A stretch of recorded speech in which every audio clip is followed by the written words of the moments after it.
बिस्मिल्लाहिर्रहमानिर्रहीम अस्सलामुअलैकुम dear students, welcome back to the grammar of science. Dear students, आज हम क्लास 9 मैथमेटिक्स बुक के 47 मोस्ट इंपॉर्टेंट एमसीक्यूज को डिस्कस करने जा रहे हैं, जो कि हमारे अपकमिंग फाइनल एग्जाम्स के लिए बड़े ही इंपॉर्टेंट होने वाले हैं। डियर स्टूडेंट्स, ये एमसीक्यूज हमने बनाए हैं आपके मॉडल पेपर से, आपकी बुक से और कुछ पास्ट पेपर से हमने एमसीक्यूज निकाले हैं, और उन एमसीक्यूज में से जो हमें इंपॉर्टेंट एमसीक्यूज लगे हैं उन एमसीक्यूज को फर्दर हमने उनकी वैल्यूज को चेंज करके और कॉन्सेप्चुअल बनाकर आप लोगों के लिए यहाँ एक वीडियो लेक्चर की सूरत में यहाँ हम अपलोड करने जा रहे हैं। तो डियर स्टूडेंट्स, आप बहुत तवज्जो से, बहुत पुरस्कून रहकर इस वीडियो को आपने समझना है, अंडरस्टैंड करना है।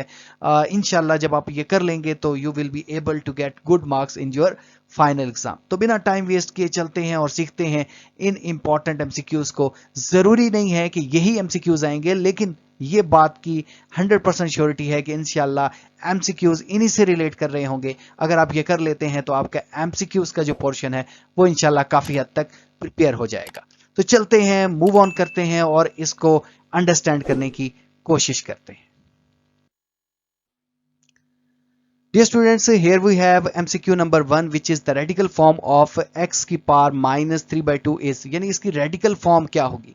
ये देखें, ये एक्सपोनेंशियल फॉर्म है, क्योंकि एक्सपोनेंट लिखा हुआ है, पावर लिखी हुई है, तो इसको हम एक्सपोनेंशियल फॉर्म कहते हैं।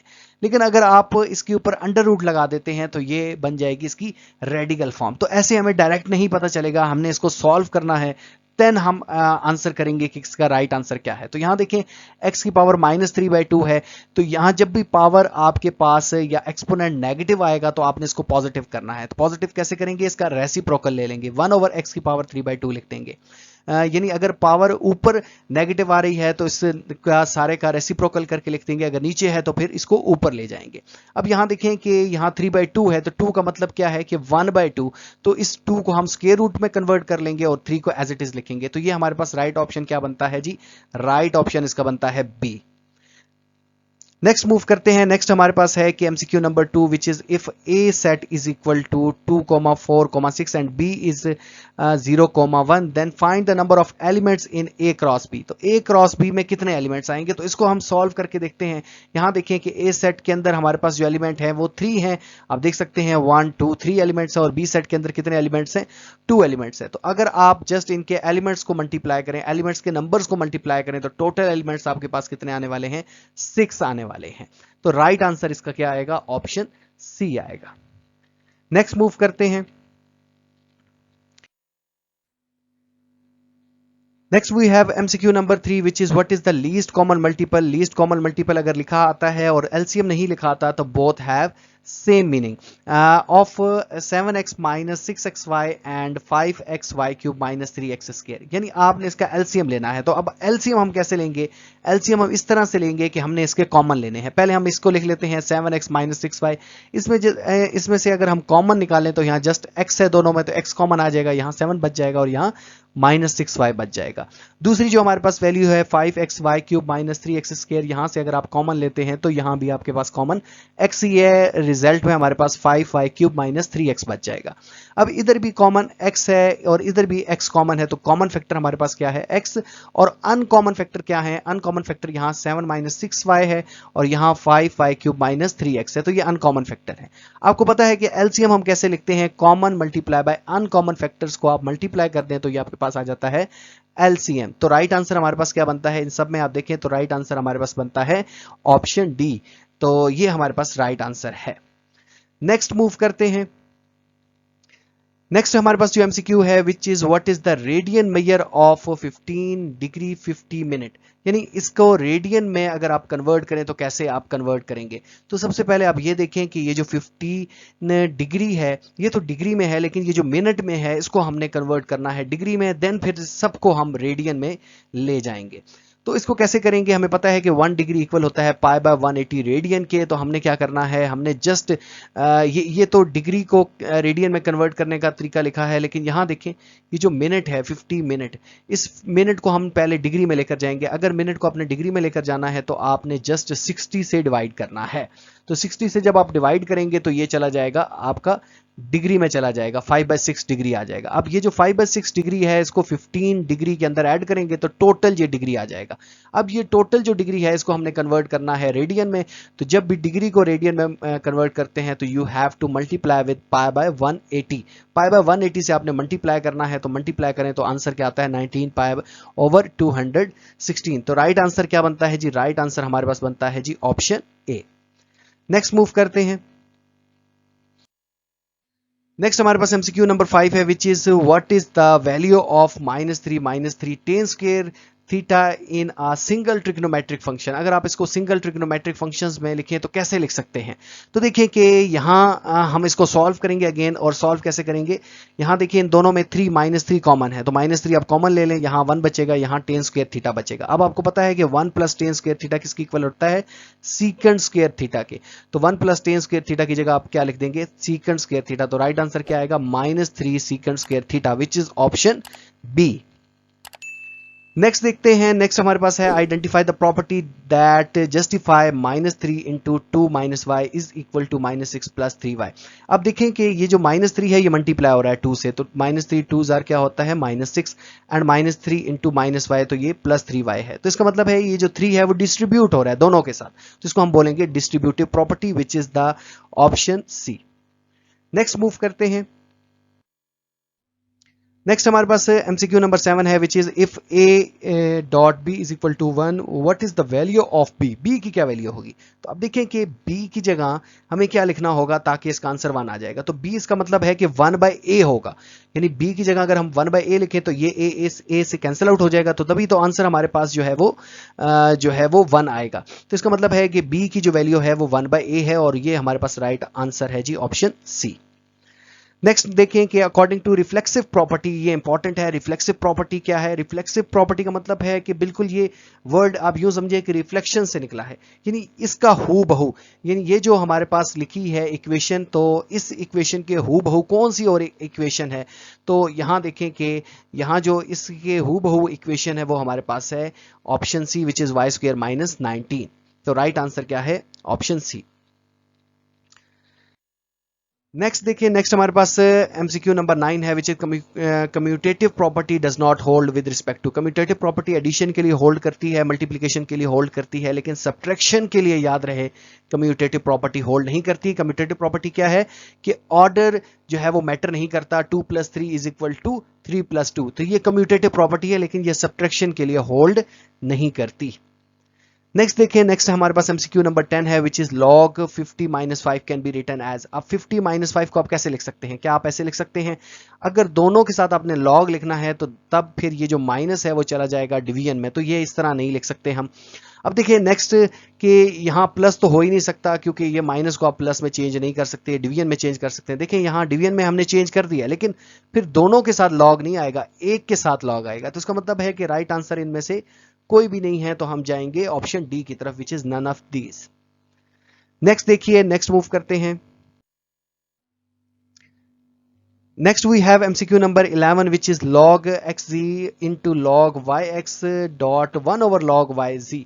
अब ये देखें कि इस सारे का आंसर क्या आता है, तो इसको हम सॉल्व करके लिख सकते हैं। तो देखिए ये एक प्रॉपर्टी है log ab dot log bc is equal to log ac। इसका मतलब ये है कि अगर हम इसको सॉल्व भी कर सकते हैं, वैसे चलें यहाँ मैं सॉल्व कर देता हूँ कि ये किस तरह से प्रॉपर्टी जो है वो आई है। देखें कि ये जो हमारे पास log ab लिखा हुआ है ना, आप इसको ऐसे लिख सकते हैं log ऊपर अलग log लिख सकते हैं b के साथ, और डिवाइड में आप अलग log लिख सकते हैं, ऐसे log a लिखेंगे, ठीक है। जो सबस्क्रिप्ट में a लिखा है इसको आप ऊपर अलहदा और नीचे अलहदा, मैं पॉइंटर की मदद से आप लोगों को दोबारा बताऊंगा, लेकिन एक मिनट मुझे लिखने दें। log c और क्या लिखेंगे, log b, ठीक है। ये मैंने किसको लिखा है मैं बताता हूं, एक मिनट। log b, यहां देखें कि ये जो log b है वो इस log b से कैंसिल आउट हो जाएगा। Let me open pointer again, तो हियर वी हैव पॉइंटर। अब यहां देखें कि ये जो था ना log a b, तो इसको हम ऐसे लिख सकते हैं log b over log a, यानी दोनों के साथ आप log अलग अलग लिखेंगे। और ये जो था ना log c ये log bc ये जो था, इसको आप log c over log b लिख सकते हैं। log b से कैंसिल आउट हो जाएगा, तो क्या हो जाएगा log c over log a। अब log c over log a में से अगर आप एक दफा log लिखेंगे तो ये जो a है वो इसकी सबस्क्रिप्ट बन जाएगा log की, तो log a c आप इसको लिख सकते हैं।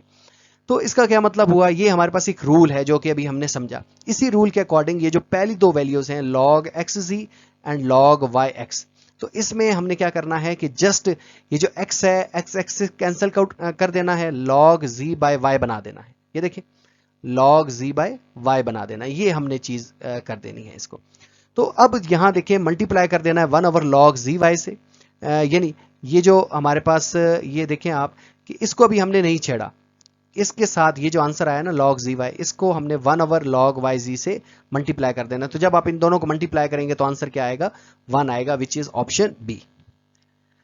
नेक्स्ट मूव करते हैं। नेक्स्ट हमारे पास है कि log bgh is equal to, log bgh किसके इक्वल होगा, तो डेफिनेटली ये इसका राइट आंसर जो है वो log, यहां अगर आप कहें तो मैं इसको जो है वो अरेज कर देता हूं ताकि आपको समझने में जो है वो दुश्वारी ना हो। तो यहां देखें कि जो इसका राइट आंसर है वो ऑप्शन बी ही बनता है, क्योंकि इसके अलावा आप इसको किसी और फॉर्मेट में नहीं लिख सकते। तो हम मूव करेंगे ऑप्शन बी की तरफ। नेक्स्ट मूव करते हैं। Dear students, here we have MCQ number 13, और एमसीक्यू नंबर 13 को हम सॉल्व करते हैं, क्योंकि सॉल्व के बगैर हम इसका आंसर नहीं कर पाएंगे। तो ये जो हमारे पास क्वेश्चन लिखा है हम इसको सॉल्व करते हैं। यहां देखें ये हमारे पास क्वेश्चन था, तो यहां देखें 7 की पावर -3 था और यहां 4 की पावर 3 है। तो ये जो पावर है, एक्सपोनेंट है, इसको लॉग की प्रॉपर्टी यूज करते हुए शुरू में लेकर आएंगे -3, और इसी तरह से इस 3 को भी शुरू में लेकर आएंगे। अब ये जो log 7 लिखा है ना, इस log को दोनों के साथ आप अलग अलग लिख सकते हैं, log 7 ओवर log 7। इसी तरीके से log 4 ओवर log 4 आप लिख सकते हैं।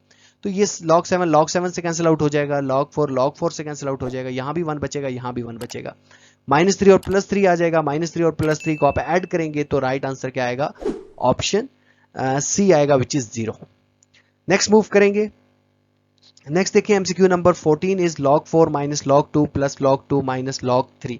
तो देखिए कि इसको सॉल्व किए बगैर हम नहीं कर सकते, तो इसको हम सॉल्व करने की तरफ मूव करेंगे। ये log की प्रॉपर्टी है कि log a minus log b ही लिखा हो तो आप log कॉमन लेकर a ओवर b लिख सकते हैं। तो यहां देखिए यही प्रॉपर्टी, ये क्वेश्चन था हमारे पास।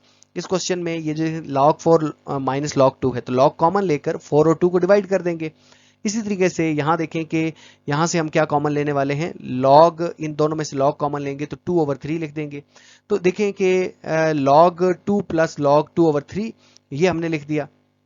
अब इन दोनों में से फिर log कॉमन ले लेंगे, तो इन दोनों में से जब आप फिर log लेंगे तो हमारे पास क्या आंसर आएगा, हमारे पास आंसर आएगा 2 2s यानी ये मल्टीप्लाई हो जाएगा, तो 2 2s 4, 4/3। तो राइट आंसर क्या आता है हमारे पास, ऑप्शन जो है वो इसका राइट आंसर आता है ऑप्शन बी, 4/3।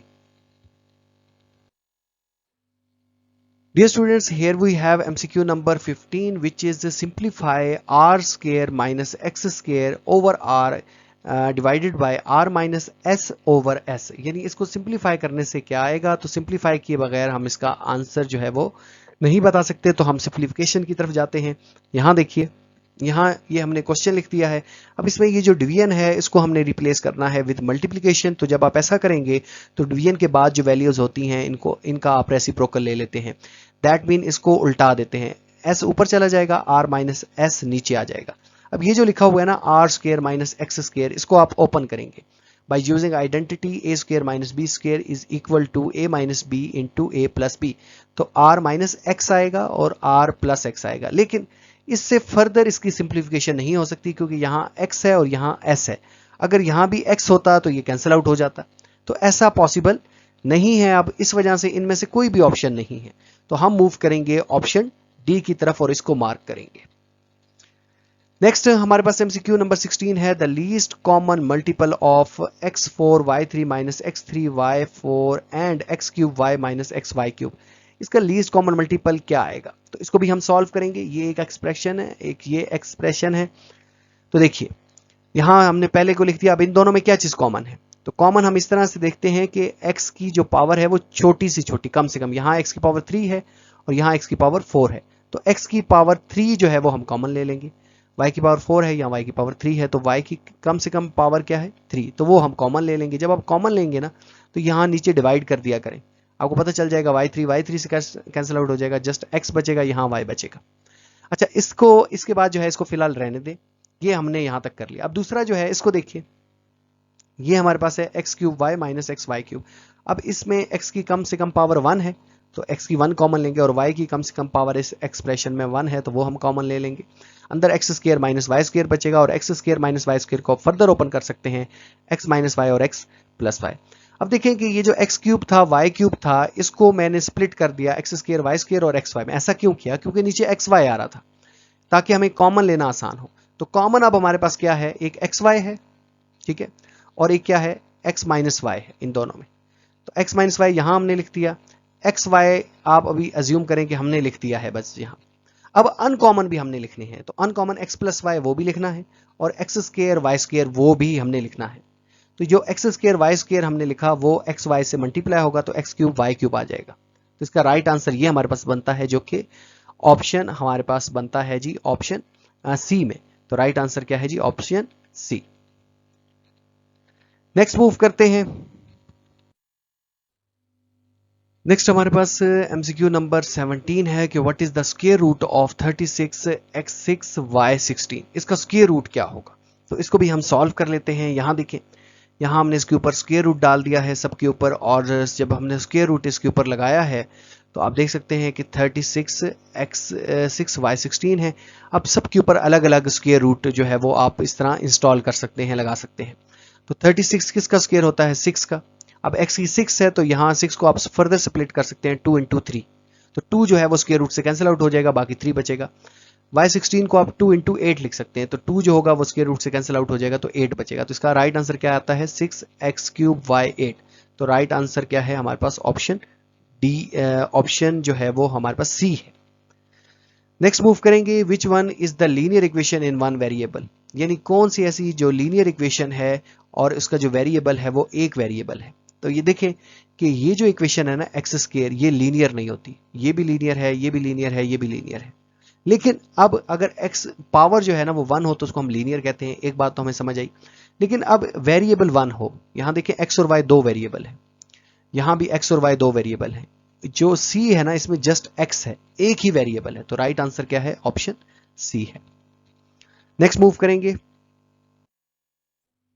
नेक्स्ट हमारे पास है MCQ number 19, which is an equation that contain a variable inside absolute value bar is called. Absolute value bar के अंदर जो इक्वेशंस होती हैं उसको हम क्या बोलेंगे, उसको हम बोलेंगे एब्सोल्यूट वैल्यू इक्वेशन। नेक्स्ट है हमारे पास MCQ number 20, ax plus B equals to 0 is a type of equation. ये कौन सी टाइप ऑफ इक्वेशन है, क्वाड्रेटिक है, तो मैंने अभी आपको बताया था क्वाड्रेटिक तब होगी जब x की पावर 2 हो जाएगी। क्यूबिक भी नहीं है, जब x की पावर 3 होगी तो तब क्यूबिक होगी। नॉन लीनियर नहीं है, ये लीनियर है क्योंकि x की पावर 1 है, यानी यहाँ जो वेरिएबल है उसकी पावर क्या है, 1 है, इस वजह से हम इसको लीनियर कह रहे हैं। नेक्स्ट मूव करेंगे। Next we have MCQ number 21, which is which one is the compound relation. इनमें से कौन सा ऐसा कंपाउंड रिलेशन है, जब मोर देन वन इक्वालिटीज का आप यूज करते हैं तो ये आपके पास बन जाती है कंपाउंड रिलेशन। ये सिंपल रिलेशन है, ये भी सिंपल है, तो ये कंपाउंड रिलेशन है जो कि ऑप्शन ए है।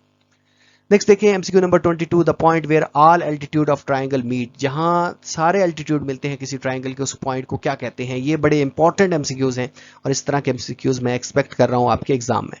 तो इसको हम कहते हैं ऑर्थो सेंटर, जहां सारे एल्टीट्यूड मिलते हैं किसी ट्राइंगल के।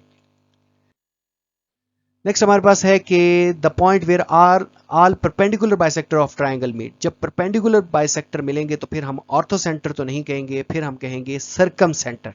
परपेंडिकुलर बाइसेक्टर मिलते हैं तो फिर हम सर्कम सेंटर कहते हैं। और नेक्स्ट हमारे पास है कि मीडियन जहां मिलेंगे उसको हम क्या बोलेंगे, तो उसको हम बोलेंगे सेंट्राइड। जहां मीडियंस मिलते हैं उसको सेंट्राइड, जहां हमारे पास परपेंडिकुलर बाइसेक्टर मिलते हैं उसको हम सर्कम सेंटर कहते हैं। ये आप लोगों ने याद करने हैं। नेक्स्ट है each interior angle of regular octagon is equal to. Regular octagon है और इसके इंटीरियर एंगल कितने होंगे, अब ये हमने बताना है। तो इसके लिए हम यूज करेंगे ये फार्मूला इंटीरियर एंगल का, which is n-2 into 180 over n। तो n हमारे पास क्या है, नंबर ऑफ साइड्स है। तो साइड क्योंकि ऑक्टागोन है तो ऑक्टागोन की 8 साइड्स होती हैं, n की जगह आप 8 लिखते हैं, इसको सॉल्व कर लें तो आपके पास आता है 135। इसका मतलब ये है कि इंटीरियर एंगल जो रेगुलर पॉलीगॉन है उसकी जो इंटीरियर एंगल होगा वो 135 डिग्री होगा। तो करेक्ट आंसर जो है वो है ऑप्शन सी। नेक्स्ट देखिए, the locus point equidistance from 2 point is given. Given point is, इसको क्या बोलते हैं, locus of point equidistance from 2 given point, यानी 2 गिवन पॉइंट से लोकस ऑफ पॉइंट जो है वो इक्विडिस्टेंस है, तो इसको हम क्या बोलेंगे, इसको बोलेंगे परपेंडिकुलर बाइसेक्टर। ठीक है, नेक्स्ट मूव करेंगे। नेक्स्ट हमारे पास एमसीक्यू नंबर 27 है, two triangles having equal corresponding angles are called, यानी दो ट्राइंगल्स हैं जिनके करस्पॉन्डिंग एंगल्स इक्वल हैं, तो उन ट्राइंगल्स को हम क्या बोलेंगे, आइसोसेलेस ट्राइंगल्स नहीं, दो ट्राइंगल्स हैं, दो एंगल्स नहीं है, दो एंगल्स अगर कहता तो फिर हम आइसोसेलेस ट्राइंगल कहते। तो इसका मतलब ये हुआ कि वो सिमिलर ट्राइंगल्स हैं। नेक्स्ट देखें कि what is the radian measure of 25 degree 50 minute. अब इसका रेडियन मेजर क्या होगा, तो इस तरह का हम पीछे भी एक न्यूमेरिकल कर आए हैं, इसको दोबारा देख लेते हैं। सबसे पहले आपने क्या करना है कि ये जो 50 मिनट है इसको डिग्री में लेकर जाना है। तो 50 को डिग्री में लेकर जाएं तो आप जस्ट इसको 60 से डिवाइड करेंगे तो ये डिग्री में चला जाएगा। अब आपने ये जो डिग्री 25 है इसके अंदर इसको ऐड कर देना है, तो टोटल डिग्री ये आ गया। अब रेडियन में कन्वर्ट करने के लिए जस्ट आपने पाई बाय 180 से इसको मल्टीप्लाई कर देना है। पाई बाय 180 से मल्टीप्लाई करें तो हो सकता है कि आपके पास जो आंसर है इनमें से कोई भी ना आ रहा हो, यानी आपके पास डेसिमल एक नंबर आ रहा हो। तो आपने क्या करना है कि इन सबको बारी बारी डिवाइड करना है, जो डेसिमल नंबर इस डेसिमल नंबर के इक्वल आएगा वही आपका राइट आंसर होगा। तो इस तरह हमारे पास जो ये आंसर आ रहा है वो 31 पाई बाय 216 है, which is option A. Next move करेंगे। नेक्स्ट हमारे पास एमसीक्यू नंबर 29 है, which is each of the exterior angle of the regular hexagon. अब एक्सटीरियर एंगल आ गया है, बाहर वाला एंगल, आगे इंटीरियर था। तो एक्सटीरियर एंगल को हम कैसे फाइंड करते हैं, 360 बाय n, ये एक्सटीरियर एंगल को फाइंड करने का मेथड है। अब नंबर ऑफ साइड्स हमारे पास 6 हैं, 6 को डिवाइड कर दें, अगर 8 होगा तो 8 से डिवाइड करेंगे, 9 साइड्स होंगी तो 9 से डिवाइड करेंगे, इसको डिवाइड करें तो आंसर आता है 60 डिग्री। तो राइट आंसर क्या है, ऑप्शन ए। नेक्स्ट देखिए, mid point of P 5,4 and Q 5,-6। अब हमने इसका मिड पॉइंट फाइंड करना है। तो मिड पॉइंट क्या होता है, मिड पॉइंट हम निकालते हैं x1 plus x2 divided by 2 and y1 plus y2 divided by 2। तो यहाँ देखें ये x1 हमारे पास 5 है, x2 भी 5 है, डिवाइड बाई 2 करें, y1 4 है एंड y2 -6 है, इनको भी ऐड करें तो राइट आंसर आपके पास आता है 5,-1 विच is option D. Next move करेंगे। Next we have MCQ number 31, which is a triangle has side 5 cm, 12 cm and 13 cm. What type of triangle is? अब देखिए कि तीनों डिफरेंट साइड्स हैं, तो तीनों डिफरेंट साइड्स हो तो इक्विलेटरल नहीं होगा, दो साइड सेम होनी चाहिए या दो एंगल तब आइसोसेलेस होगा, तो आइसोसेलेस भी नहीं होगा, या तो ये स्केलन हो सकती है या फिर राइट एंगल्ड हो सकती है। तो अब हम कैसे पता लगाएं, तो हमने क्या करना है, जो छोटी दो साइड्स हैं इनके सम का स्क्वायर लेना है। अगर बड़ी साइड्स के स्क्वायर के इक्वल आ जाती है तो हमने कहना है कि ये राइट एंगल ट्राइंगल है। तो छोटी दो साइड्स क्या हैं, 5 है और 12 है। 5 का स्क्वायर 25 होता है और 12 का स्क्वायर 144 होता है।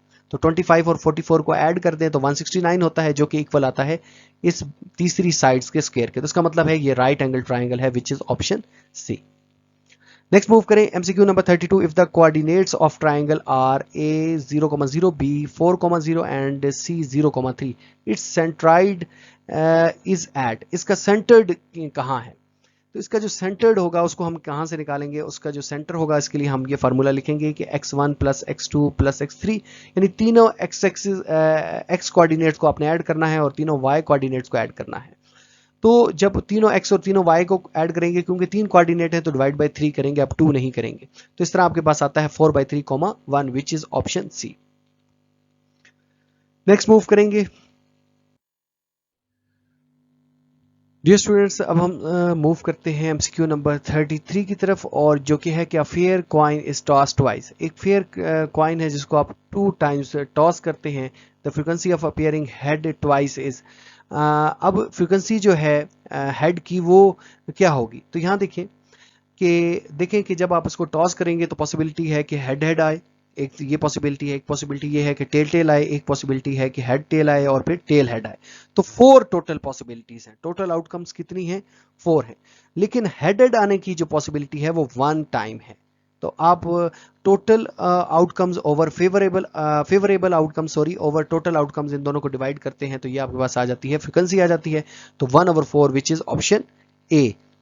नेक्स्ट मूव करेंगे। नेक्स्ट हमारे पास है कि line 5x minus 6 is equal to 0 represent a line parallel to x axis. क्या ये जो लाइन है वो x एक्सिस के पैरेलल है? अब आप देखें तो ये जो लाइन है बेसिकली x का कोई पॉइंट बता रही है, -6 उधर चला जाएगा और 5 जाकर डिवाइड हो जाएगा, यानी x एक्सिस के ऊपर किसी पॉइंट को बता रही है। तो x एक्सिस के ऊपर कोई भी पॉइंट हो तो वो जो लाइन लगेगी वो पैरेलल होगी y एक्सिस के, यानी जब यहाँ y नहीं होगा तो ये जो अगर x हुआ तो ये y एक्सिस के पैरेलल होगी, अगर यहाँ y होता तो ये फिर x एक्सिस के पैरेलल होती। तो राइट आंसर है ऑप्शन बी। नेक्स्ट मूव करेंगे। नेक्स्ट हमारे पास एमसीक्यू नंबर 35 है, the line x is equal to 0 represent. x 0 को कौन सी लाइन रिप्रेजेंट करती है? तो डेफिनेटली अब ये x का कोऑर्डिनेट है ना, तो इसका मतलब है कि y एक्सिस जो है वो इसको रिप्रेजेंट कर रही है, x 0 को y एक्सिस रिप्रेजेंट कर रहा है, ऑप्शन बी है। नेक्स्ट मूव करेंगे। Slope of line L is -3, what is the slope of line perpendicular to L। एक और लाइन है जो कि इसके परपेंडिकुलर है तो उसकी स्लोप क्या होगी, तो उसको हम फाइंड करेंगे by using that formula m2 into m1 is equal to -1। ये हमारे पास फार्मूला होता है। एक तो एक लाइन की स्लोप हमें पता है जो कि 1/3 है, कि -1 वैसे लिखा, अब एक लाइन की स्लोप हमें पता है 1/3 है, तो हमने -3 है, नॉट 1/3। एक लाइन की स्लोप क्या है -3, और ये वाला जो माइनस है 1 वो वैसे का वैसे लिख दिया, माइनस माइनस प्लस हो जाएगा तो 1/3 आ जाएगा, तो दूसरी लाइन की जो स्लोप होगी वो 1/3 आएगी विच is option A. Next move करेंगे। MCQ number 37 is which polygon has both it's interior and exterior angle equals. कौन सी ऐसी पॉलीगॉन है जिसके इंटीरियर और एक्सटीरियर एंगल इक्वल्स होते हैं? पेंटागन, ट्राइंगल, स्क्वायर या फिर हेक्सागन। तो राइट आंसर है स्क्वायर। नेक्स्ट हम MCQ है 38, the medians of triangles are. Triangles के जो मीडियंस हैं वो क्या होते हैं? वो कोलिनियर होते हैं, कॉन्करेंट होते हैं, परपेंडिकुलर होते हैं या फिर पैरेलल होते हैं। तो याद रहे कि ट्राइंगल्स के जो मीडियंस होते हैं ये कॉन्करेंट होते हैं। नेक्स्ट मूव करें। नेक्स्ट हमारे पास है कि what is the median of data 43721। तो मीडियन क्या होता है? मीडियन हमारे पास होता है मिडल वैल्यू। तो मिडल वैल्यू को कैसे फाइंड आउट करते हैं? सबसे पहले हमने इसको अरेंज करना है, और अरेंज असेंडिंग ऑर्डर्स में करें आप इसको, कि 1 पहले आएगा, 2 फिर 3 4 और फिर क्या आएगा 7 आएगा। तो 1 2 3 4 को अगर आप अरेंज करके रखें तो मिडल वैल्यू क्या बनती है? मिडल वैल्यू हमारे पास बनती है 3 बनती है, क्योंकि 4 7 एक तरफ और 1 2 एक तरफ हो जाएंगे, तो मिडल वैल्यू जो है वो हमारे पास 3 बनती है, which is option C. Next move करेंगे। Which of the following is the measure of central tendency. Central tendency को कौन मेजर करता है? तो सेंट्रल टेंडेंसी को हम मेजर करते हैं with the help of arithmetic mean. ठीक है, नेक्स्ट मूव करेंगे। MCQ number 41 is if the sum of interior angle of a polygon is 1260 degree, how many sides does it have। यानी अब हमें sum of interior angle given है जो कि 1260 degree है, और हमसे sides पूछी जा रही हैं, तो इसके लिए हम जो फार्मूला यूज करने जा रहे हैं which is equal to sum of interior angle is equal to n-2 into 180। तो sum of interior angle हमारे पास 1260 है, उसकी जगह वो लिख दिया n-2 into n-2 इंटू 180 है, 180 इधर जाकर डिवाइड हो जाएगा 1260 के नीचे, तो यहाँ से हमारे पास 7 आता है। इस तरफ n-2 है, -2 उस तरफ जाकर ऐड कर दें तो आपके पास आता है 9, विच इज ऑप्शन बी। तो करेक्ट आंसर है जी इसका ऑप्शन बी। नेक्स्ट मूव करते हैं। तो नेक्स्ट हमारे पास है MCQ number 42 which is the centroid of a triangle divides each median in the ratio. अब सेंट्राइड जो है ट्राइंगल्स का वो डिवाइड करता है मीडियन को किस रेशियो में? तो ये डिवाइड करता है 1:2 में, which is option B. Dear students, here we have MCQ number 43 which is the probability of getting an odd number when a die is rolled twice is। अच्छा, एक डाई है जो लूडो वगैरह आप खेलते हैं और आप उसको रोल कर रहे हैं, तो जो उसकी प्रोबेबिलिटी है ऑड नंबर आने की 2 टाइम्स, वो कितनी होगी? तो देखिए कि सबसे पहले हम 1 टाइम कर लेते हैं और फिर जो आंसर आएगा इसको, क्योंकि यहाँ ट्वाइस है तो 2 से मल्टीप्लाई कर देंगे। तो देखें कि ऑड नंबर उसके ऊपर या तो 1 आ सकता है, या 3 आ सकता है, या 5 आ सकता है, उसकी 6 साइड्स होती हैं। तो फेवरेबल आउटकम कितने हुए? वो फेवरेबल जो आउटकम्स हुए वो 3 हुए, 1 3 या फिर 5, ये आपके आ सकते हैं जब आप डाई को रोल करेंगे। और टोटल आउटकम्स कितने हैं? टोटल आउटकम 6 है, ठीक है, क्योंकि उसकी 6 साइड्स होती हैं, तो टोटल आउटकम 6 है, फेवरेबल आउटकम 3 है। तो 3/6 आप करेंगे तो आपके पास जो आंसर आएगा वो 1/2 2 आएगा। अब क्योंकि 2 टाइम्स हमने इसको रोल करना है तो 1/2 को 2 से मल्टीप्लाई कर देंगे तो ये जो प्रोबेबिलिटी बनती है वो 1/4 बनती है, जो कि ऑप्शन हमारे पास सी है। नेक्स्ट मूव करें, the slope of line passing through the point 2,3 and 5,9। एक लाइन है जो इन पॉइंट से गुजर रही है तो उसकी स्लोप क्या होगी। तो स्लोप फाइंड आउट कैसे करते हैं, y2 माइनस y1 और x2 माइनस x1। तो y9 है, y2 9 है, y1 3 है, तो 9 माइनस 3 कितना हो जाएगा 6, और 5 माइनस 2 कितना हो जाएगा 3 हो जाएगा। तो 6/3 कितना होता है 2 होता है। नेक्स्ट मूव करेंगे, नेक्स्ट हमारे पास है MCQ number 45, the mean of the first 10 natural number. First 10 natural number का मीन कैसे फाइंड करेंगे, तो 1 + 2 + 3 + 4 + 5 + 6 + 7 + 8 + 9 + 10, इन सबको ऐड कर दें और डिवाइडेड बाय 10 कर दें तो आपके पास जो राइट आंसर आता है वो आता है ऑप्शन बी। नेक्स्ट है, which of the following is not measure of dispersion, यानी इनमें से कौन ऐसा है जो मेजर ऑफ डिस्पर्जन नहीं है, तो कौन सी ऐसी चीज है, तो ये हमारे पास जो राइट आंसर है वो वेरिएंस है, ये मेजर ऑफ डिस्पर्जन नहीं है। नेक्स्ट मूव करेंगे, Dear students, here we have last numerical which is the mod of the data 3, 7, 3, 2, 9, 3, 5 is, यानी इसका mod क्या होगा। तो mod किसे कहते हैं, मोस्ट रिपीटेड वैल्यू को। तो कौन सी ऐसी वैल्यू है जो बार बार रिपीट हो रही है मल्टीपल्स टाइम, तो 3 जो है वो बार बार रिपीट हो रहा है, तो आंसर है हमारे पास B. Dear students, this is all about MCQ, important MCQs जो कि अभी हमने डिस्कस किए। अगर इससे रिलेटेड कोई क्यूरी है, किसी बात की समझ नहीं आई तो कमेंट सेक्शन में लाजमी बताइए, इंशाल्लाह मैं इसको एड्रेस करने की कोशिश करूंगा। अपना बहुत ख्याल रखिएगा और मिलेंगे इंशाल्लाह न्यू वीडियो लेक्चर के साथ, तब तक के लिए अल्लाह हाफिज।